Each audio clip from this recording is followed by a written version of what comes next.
teams they've had before this, and yet here they are preseason number 17.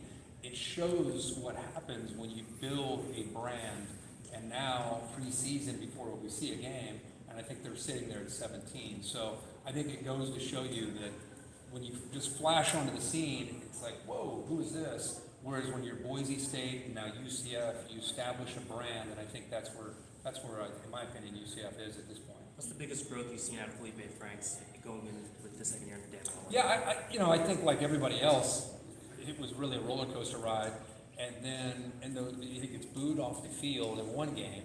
He comes back and he's kind of like, yeah, I got you booed right here, and then he started moving around, running, and I think it was just a willingness to do that. At 6'6", he's an athletic guy, and I think he just wasn't the kind of guy that wanted to do that. And when he did, and think about what he did against Florida State and Michigan, it became a different offense when he did that. My guess is an entire offseason to get ready.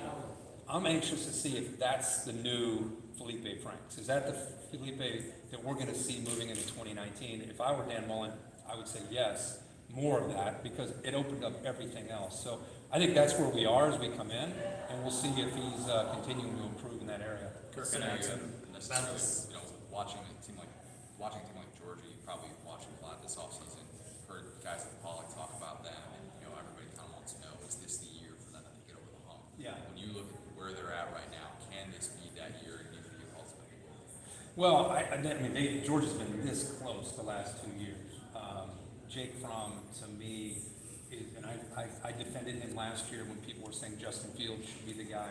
He's just a different character. I mean, his leadership, and a guy that almost seems to flourish on a big stage, or the pressure is on him. That's when he seems to play his best. So as long as you have a guy like that at quarterback, always going to give you a chance to be able to be competitive. They're breaking in a bunch of new receivers. I think they'll be okay there. They have a defense that I think has a chance to be as good as they've been the last couple of years. So it's just, to me, with Georgia, I think they're the team to beat in the East. We just talked about Florida. I also think that Alabama's coming into this year in a bad mood. I don't know about you guys, but when Alabama loses or gets embarrassed the previous year, they usually come back the next year on a different mission.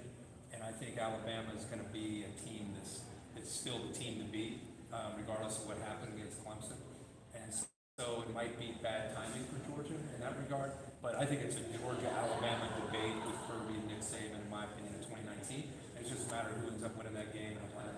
I know this year Two is more, guys. different Two more. with 150th anniversary, but should college football look into doing this thing where they have one monster game week 0 to kind of kick off the season? I don't know about you guys, but I love all sports. I get to the point, in August where I'm anxious for college football to start, and so I'm excited to see how this week 0 goes. It's a big stage.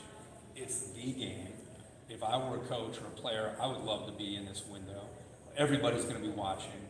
Everybody's going to be like jonesing for some college football. And here's 2 big brands with a chance to showcase their programs, and it'll help recruiting. It's going to, as long as you don't go out there and lay an egg and get embarrassed. So yeah, I if it goes well and the feedback from the 2 parties involved, it's positive, I wouldn't be shocked to see other teams say, hey, can we do that? So I think it's hopefully the beginning of something, and the location, I think, is going to be a lot of fun too, having it here in Orlando. How about Magic Kingdom tomorrow? How close are you? It's kind of sentimental for me. I have 4 boys, and with Disney and ESPN's connection, I've been bringing my kids here once or twice a year, literally since my twins are 19, and probably brought them here when they're 5. So really the last 13, 14, 15 years we've been coming down here. So I'm a big fan of Disney myself, and to be able to come into the Magic Kingdom and do a show, I think it's a win-win. I think it's going to be a lot of fun. I think it's going to be a totally different backdrop. It reminds me of kind of the show we did in New York City, where it's not your traditional game day, but I think people, when they tune in, like I said, I think people are jonesing right now for some football and also college game day, so they can tune in, turn it on, and see a very, very different show. Fans will still be there. Signs will still be out. I think it's going to be a very, very unique show. Perfect. Thank you, Kirk. Awesome. All right, guys. Thanks, guys. Good to see you guys. Hang tight. We'll get Corso out here. You get Corso too? That was Kirk Herbstreit. ESPN's college game day. We have some other personalities. Echoing